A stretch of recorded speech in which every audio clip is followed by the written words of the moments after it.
பாகிஸ்தான் அணியின் முன்னாள் வீரர்களான ரமீஸ் ராஜா மற்றும் ஆமர் ஜோஹைல் இருவரும் பாகிஸ்தான் மற்றும் தென்னாப்பிரிக்க அணிகளுக்கு இடையேயான டெஸ்ட் போட்டி முடிந்தவுடன் கை கொடுக்கும் சர்ச்சையை மீண்டும் தூண்டிவிட்டுள்ளனர். சமீபத்தில் நடந்து முடிந்த ஆசிய கோப்பை கிரிக்கெட் போட்டிகளில் இந்திய அணி வீரர்கள் பாகிஸ்தான் வீரர்களிடம் கை கொடுத்து பரஸ்பரம் தழுவ மறுத்தனர்.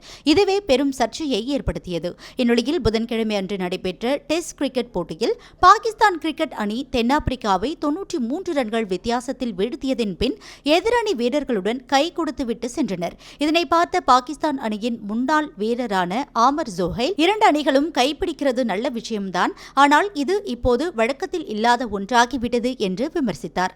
இதற்கு பதிலளித்த ரமீஸ் ராஜா, கை கொடுக்கும் முறை எல்லை மீறி கொண்டு இருப்பதாகவும் கை கொடுக்கும் பாரம்பரியம் நாகரிகம் மற்றும் நேர்மையை குறிப்பதாகவும் பதிலளித்துள்ளார். பாகிஸ்தான் கிரிக்கெட் அணியின் முன்னாள் வீரர்களின் இந்த பேச்சு இந்திய அணி வீரர்களை விமர்சிக்கும் வகையில் அமைந்துள்ளதால் இத்தகைய கருத்துக்கள் ரசிகர்களிடம் பெரும் தாக்கத்தை ஏற்படுத்தியதுடன் இந்தியா பாகிஸ்தான் சர்ச்சையை மேலும் தூண்டிவிடும் விதமாகவே அமைந்துள்ளது.